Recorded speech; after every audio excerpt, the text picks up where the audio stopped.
Setelah Partai Demokrasi Indonesia Perjuangan kehilangan pejuang-pejuang elitnya, kini giliran Partai Persatuan Indonesia yang kehilangan pejuang-pejuang mereka dengan keluarnya beberapa kader untuk mendeklarasikan tentang P3 Perjuangan, sebuah fenomena yang menarik untuk dibicarakan, bukan partai politik. Teman-teman, kita ketemu lagi dalam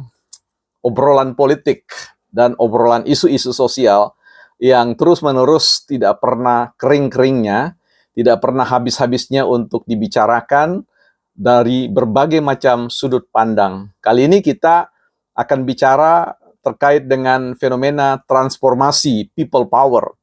yang kalau dalam kurun waktu dahulu kita melihat bahwa gerakan people power itu adalah gerakan yang mendorong orang-orang untuk turun ke jalan dan menyuarakan aspirasi mereka, bahkan dengan resiko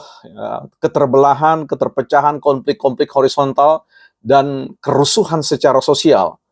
Tetapi uniknya, ya, transformasi demokrasi saat ini dengan gerakan people power tidak ditandai dengan turun ke jalan-jalan, tapi turun dari kereta partai-partai besar, dan kemudian mereka mengalir ke ruang-ruang publik dan segera akan masuk ke bilik-bilik untuk memutuskan apa yang menjadi kepentingan atau suara kehendak hati nurani mereka untuk siapa yang akan memimpin mereka di dalam kepemimpinan Presiden dan Wakil Presiden 2024. Fenomena ini menarik ya teman-teman, bahwa ada perubahan-perubahan lanskap politik kita terkait dengan runtuhnya kekuasaan atau runtuhnya dominasi para elit, terkait dengan bagaimana mereka menggunakan otoritas posisi mereka ketimbang otoritas fungsi untuk menjadikan partai itu sebagai sarana penyuaraan suara rakyat. Ya, tetapi sekalipun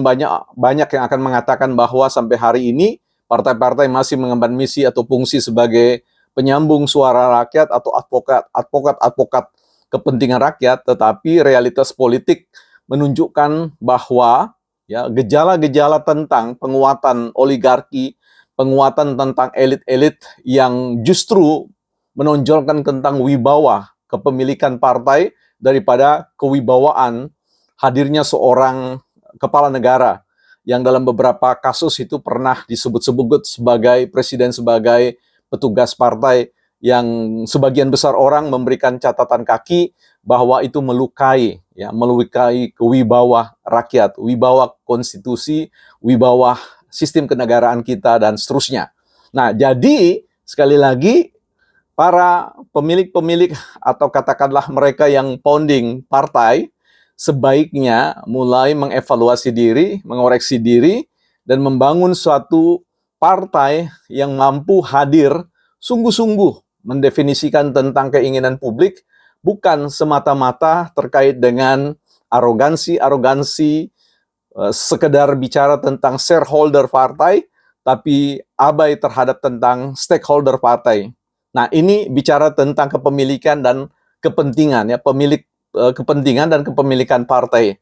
Jadi di sini fenomena hengkangnya para pejuang-pejuang itu, mereka sedang ingin menyuarakan hati nurani mereka bahwa mereka tahu siapa yang harus dipilih, di mana mereka harus berada. Jadi orang-orang yang paham tentang apa yang harus mereka lakukan, mereka akan tahu mereka harus ada di perahu yang mana, mereka harus tahu berada di kereta yang mana. Dan beberapa dari mereka telah menunjukkan sikap-sikap seperti itu. Apakah pilihan keputusan itu merupakan sebuah realitas yang positif, konstruktif, dan sebagainya? Semua pihak harusnya